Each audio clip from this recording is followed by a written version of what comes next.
All right, hello, folks. This market is a horror show. Am I muted? I keep having to check whenever I make videos here that I haven't accidentally muted myself. So this market's a horror show, but I wanted to go over some of the things that I think might make it less of a horror show. I want to go over what I'm looking out for to understand when or if the market might be bottoming.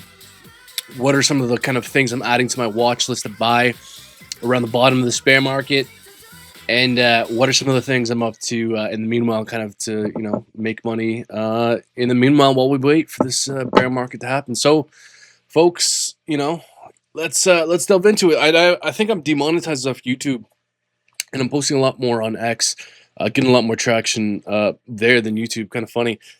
So I think it'd be cool to kind of include some of the music I put on before I usually start to stream. Before I start to stream, I usually like to play a little bit of music. I got the Armin van Halen Boiler Room music here playing. It's really good stuff. Anyways, folks, so Bitcoin. Let's talk about Bitcoin for a moment here. So Bitcoin leads the market, right? Bitcoin is what we should be looking at in order to understand what could be happening with everything else. So it's kind of nice to see that we're having a bit of a recovery rally here in the short term, but I don't see this being the end of it, folks. I think we have more downing coming, even if we continue to have a bit of a relief rally here. I mean, guys, look, if we look at historically what has happened here, just take a look at some relevant indicators from the past. Weekly MACD, for example. We didn't really start to bottom until we saw a bullish crossover here on our MACD when we were in the heavily sold off region. We haven't really seen that, right? When we had our bullish crossover here, that was where was that? Right here, and then we continued to trend up, right? So we haven't seen that yet. Let's take a look here at 2017 as well. Where did we have our bullish crossover here on the weekly? So it was right about here. Yeah. So while not a perfect indicator, that kind of did signal that we were close to the end of the bear. And here we can kind of see it more clearly, right? Like it wasn't the first time we saw it, but when we got that right there, it was the upswing, right? And then we had the plague hit us right there. So we really haven't seen that at all quite just yet. I think it's still early to be bullish. In fact, if we do indeed end up seeing any kind of recovery rally like this continue to play out, maybe to 80K or something, I'd frankly be looking to go into stables personally, but it's not financial advice. Also, too, another thing to look out for, folks, here is the RSI. So we're looking at a weekly here. We are entering kind of historic bear market territory, like bottom bear market territory. But another thing to know with the RSI is that we usually don't bottom on the first move into the oversold region here. We usually put in a higher low, and that's kind of what our bottom looks like here. So if we see back in kind of 22 bear market when we were bottoming, we had that move down to the oversold region, but we had a higher low. And it wasn't until we started seeing those higher lows on the other side that's when we truly started to bottom off. We haven't seen that yet. If we go back to look at 2017, same story here. Let's zoom in a little bit more. So we had our bottom in the RSI right about there, higher low in the RSI, and that's really when we started to bottom off. So you kind of want to see that higher low in the RSI to get a little bit more confidence that you are truly in kind of bottom territory. So we haven't seen that yet, guys. And again, timing analysis, bear markets are usually about a year long. We're kind of 4 months into it. We usually draw down. Again, 2017, we had like an 83% drawdown. 22, we had a 77% drawdown. If we kind of extend that trend, we might see, let's say, a 68% drawdown. I'm personally looking for levels closer to 40, 50K before I start to nibble into Bitcoin.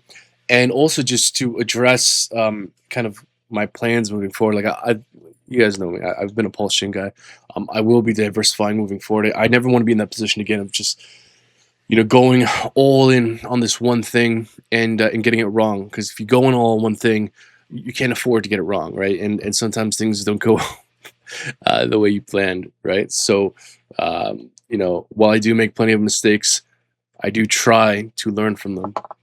So moving forward, I will be more diversified. Speaking of which, I want to share with you guys some of the things I'm looking at and why. So Ethereum, I think, is makes a lot of sense to look at in this next cycle because Ethereum was a huge underperformer this cycle. It never maintained new all-time highs. It never maintained price appreciation. But we're starting to see Vitalik say the right kinds of things. He's starting to, say we need to move away from layer twos. We need to bring transactions. We need to move total value locked. We need to bring liquidity. We need to bring this all back to the layer one. So that's kind of good news. We hear him talk about how can we communicate Ethereum's product market fit? He's coming back to the fundamentals. So I'm liking what I'm seeing coming out of Vitalik. It would be interesting to note that since Ethereum was so suppressed this cycle, maybe it's less so the next cycle, and also too in terms of like because again, guys, I'm a TA guy. I like to read the tea leaves, right?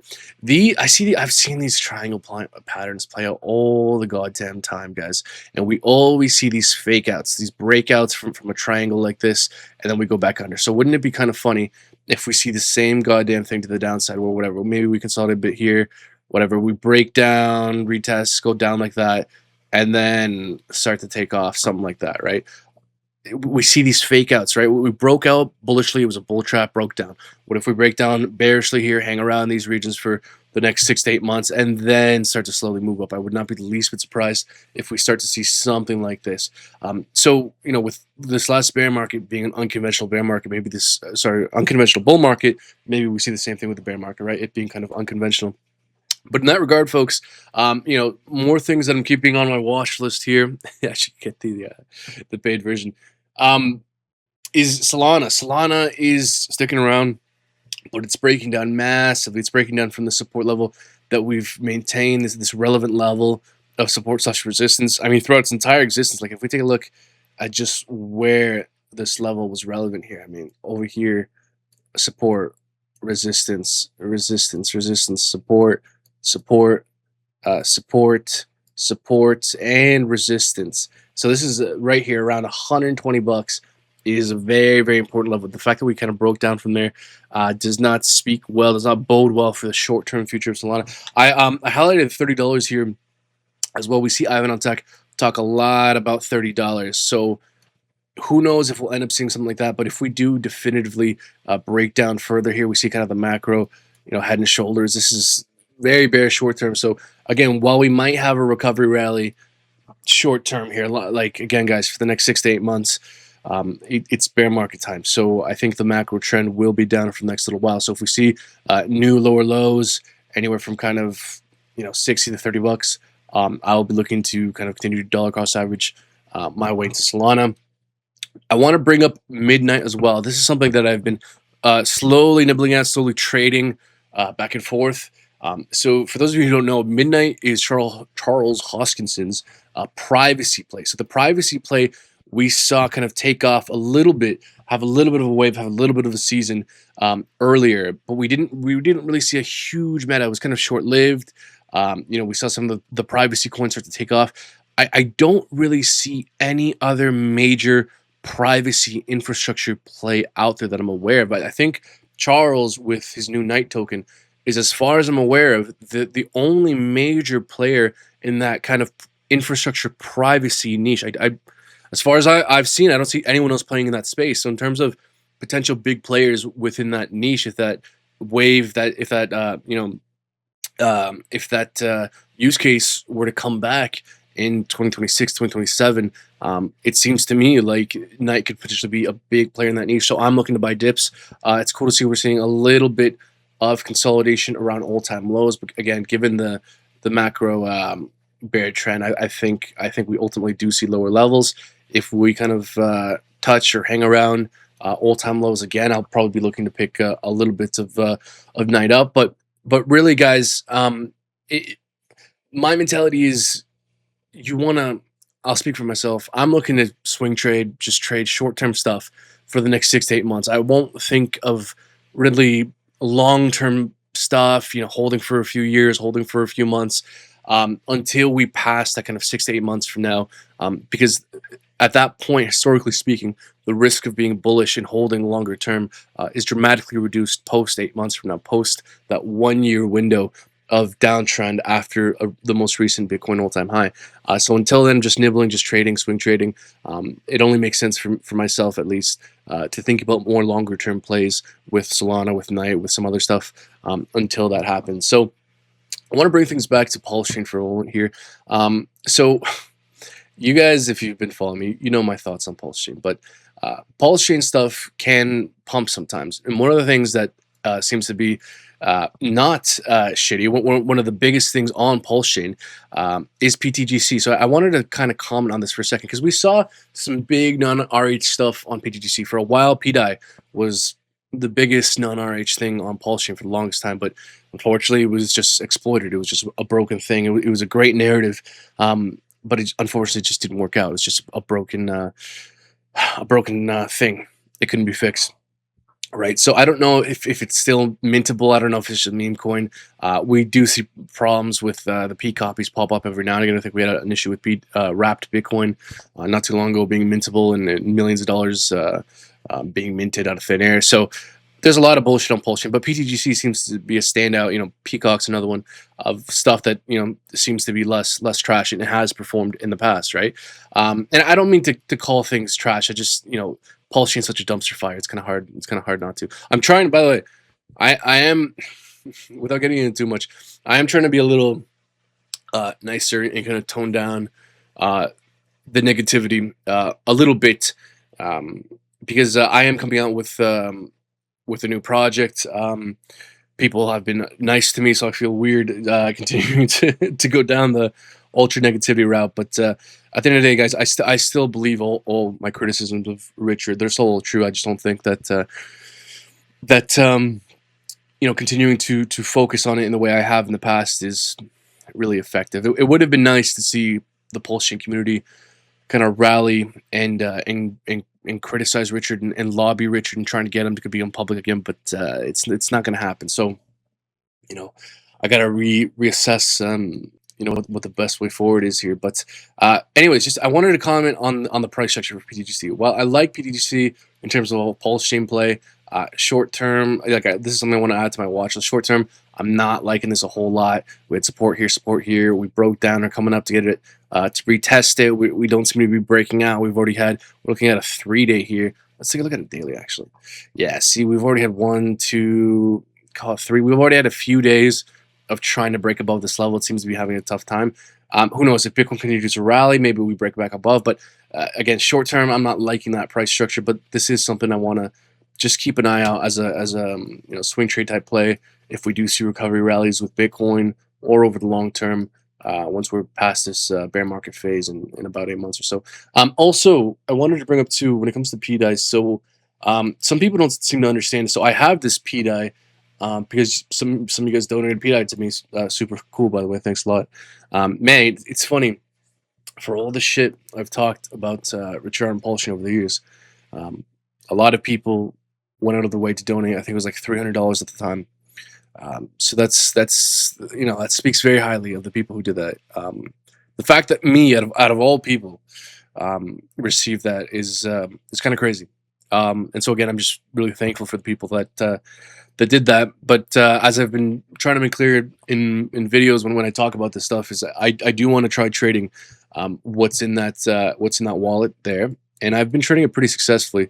And I do want to continue to hold and trade PDAI because I get a lot of flack for holding that stuff, for having traded that stuff, for everything I did with it. But as to why I continue to kind of hold it and trade it.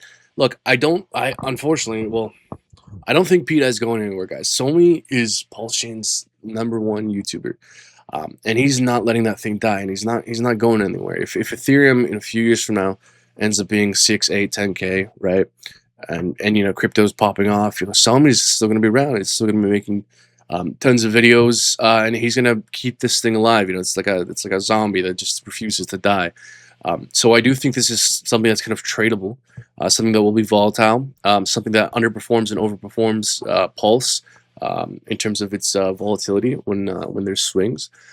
So I just view this as something to trade over the next few months and a little while here. So I want to make clear that that's why I keep holding it. I also want to point out. Let me see if I can share. So that public donation wallet I mentioned, guys, it's public, so it's all trackable. So I want to show you guys. I have it on my other tab here. Let me bring it over. I think you guys can see this. Yeah. So um, so I started off with I think like 62,000 PDI. Made some trades, went into Yoink the day before they rug their coin, and so I'm down overall. But I am currently up on my PDI. I rotated some stuff into PDI to trade it. If you can look at my last trade here, this was 8 days ago.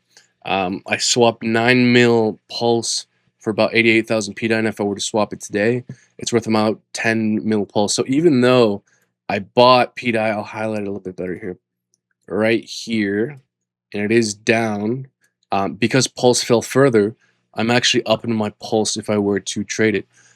So that's it. So that I'm up, I'm up 1 mil Pulse on that trade, right? So that's the kind of thing I want to continue to do. Just play around with that and flex that trading muscle a little bit more. But guys, one of the things that's really on my radar, and one thing that I really want to incorporate into how I move forward, because guys, I've made a lot of mistakes in Pulse chain.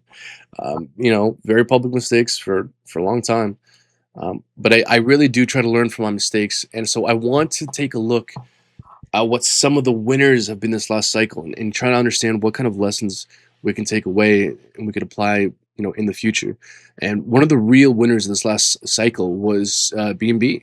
Not really talked about, kind of under the radar. I mean, how CC went to jail and stuff, but BNB has been one of the strongest performers. Had smallest drawdowns, and it's not really talked about all that much. Like there's a lot of other stuff that gets more attention than BNB, but it performed dramatically well. And so, why did it perform well? We have CZ out here, with the biggest exchange in the world, just refusing to let this thing die. So, while again we may have recovery rallies, we're at the 618 right now. We might have some consolidation here, whatever. Over the next few months, I want to keep stuff like this on my radar because it performed dramatically well, and I think the reason why it performed well will continue to be a factor into the future. But BNB is rather high, guys. It's high up there in market cap. It's in that top 20 market cap. So what else is kind of out there that could potentially give a little more gains, right? So some of the stuff I've been looking into is Aster. So CZ has made videos talking about how he believes DEXs will one day be bigger than centralized exchanges in the future. He's investing in different ones. He's trying different things. And one of the ones that he's gone really heavy into is this decentralized perp exchange called Aster. And so while this launch has been very publicly, it's been a public debacle kind of thing. He's gotten a lot of shit. It's gone down quite a bit. But what hasn't these last few years? Everything's been kind of trash. But this is the kind of thing that I want to add to my watch list. I don't think there's a decent chance, at least, that CZ doesn't want to let something like this die. And if we take a look at the market cap here, it's 1.3 billion as of today, but real market cap 4 billion. So it is kind of up there, dramatically cheaper than BB, but it is a little bit up there in terms of market cap. So guys, it is the bear market. I don't know.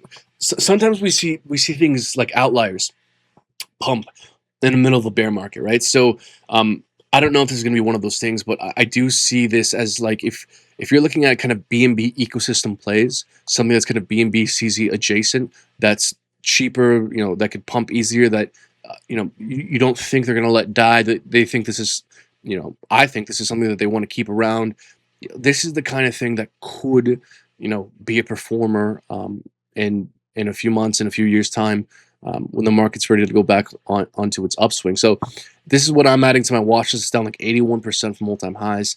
Again, with us being in a macro bear trend, I'm still not nibbling, but I would definitely want to add this to my watch list and just put it out there as this is the kind of thing that I'm looking at for when, like, 8 months time from now, to start deploying some dry capital into this crypto market. And in terms of what I'm doing in the meanwhile, guys, I keep hinting at this, but I want to keep bringing this up.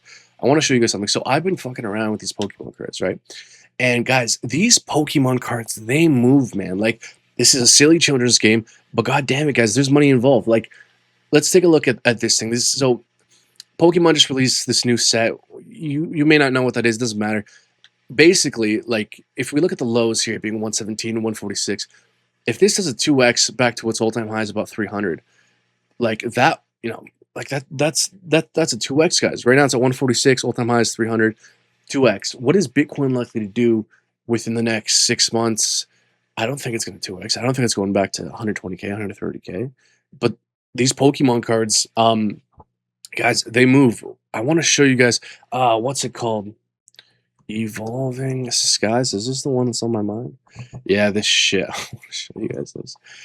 So this is an example of how crazy these Pokemon cards can perform. So since April 25, this thing went from about $1,200 to just under $3,000. So if we take a look, maybe a little closer, since let's call it December. When's the New Year? Since January.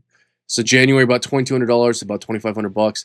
If we look at the lows around December, $2,000, $2,500. Yes. So guys, something like this has dramatically outperformed Pulse Chain, for example. Like there are collectibles out there that can outperform crypto. And so, for the next 8 months, this is the kind of thing that I'm looking at. What kind of collectibles with a good chance of price appreciation can I get into? Another big thing I'm looking at is kind of just grading. If you buy a raw card and you grade it and you get a 10, you can get multiples return on your investment. Like if you buy $1,000 card and it grades a 10, that card could be worth $2,000, $3,000, $4,000. So, while again, guys, this is kind of a silly thing. This silly shit does go up, and it goes up when shit like Pulse Chain has gone nothing but down. If you would have invested in these silly Pokemon cards back in April 2025, you would have dramatically outperformed Pulse Chain. You've basically more or less 2x your investment. While what's Pulse Chain done in the last year? Let's go. Let's just take a look. Let's go and take a look at Pulse Chain. What has Pulse Chain done? Let's just take a look at Hex. They're all the same chart, right?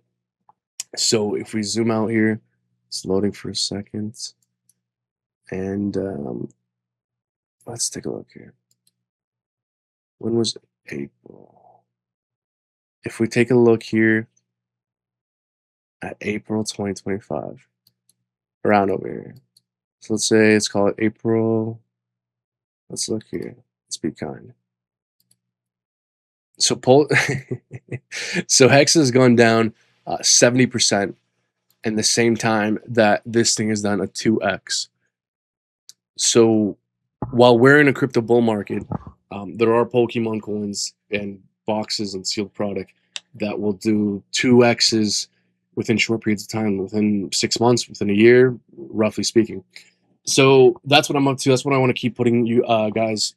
That's what I want to keep putting on your guys' radar, because over the next few months, guys, it's the time to do side hustles and accumulate stables, because the macro trend is bearish.